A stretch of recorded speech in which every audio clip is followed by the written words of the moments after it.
علیکم ورحمت الله وبرکاته.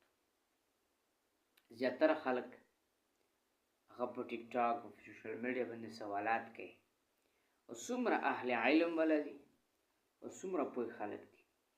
دغه نه یو کوېسچن کو چې په قرآن کریم کې الله فرمایي ذالک الکتاب، دا هغه کتاب دی لا ریب فی چې په دې کې ریب نشته. دا ریب یو ذکر بل ذکری فلا تکو فی مریتین، معنا مریم شک توی ریبم شک توی او شک په خپل ستوي.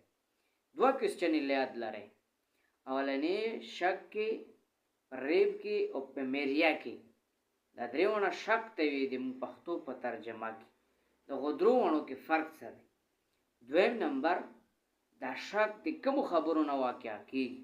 دا دو سوالاتو جوابان چې کوم انسان وکړل ان شاء الله العزیز خو به ډېر شکریا ادا کوم او ان شاء الله مزید ویډیوګانې کې به زیات تفصیل خو کچا جواب نکړو.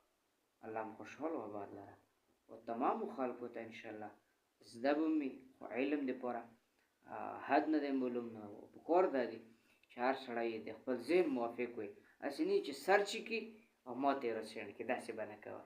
د کم ذهن کې د تو کوم خبر پراته دو هغه ولیکا په کمنټ کې. داسې نه چالتي ته په ګوګل کې یا په کروم کې یا غیره څومره سوشل میډیا هغه دی په هغه کې سرچ کې به ماته ولیکي دا ناقابل قبول. هغه لیکل چې ته کم ذهن کې دی هغه خبره ورته ولیکا چې په شک او مریا او په ریب کې څه فرق دی او د کوم وجوهاتونه هغه شک یا مریا یا ریب ورزيږي.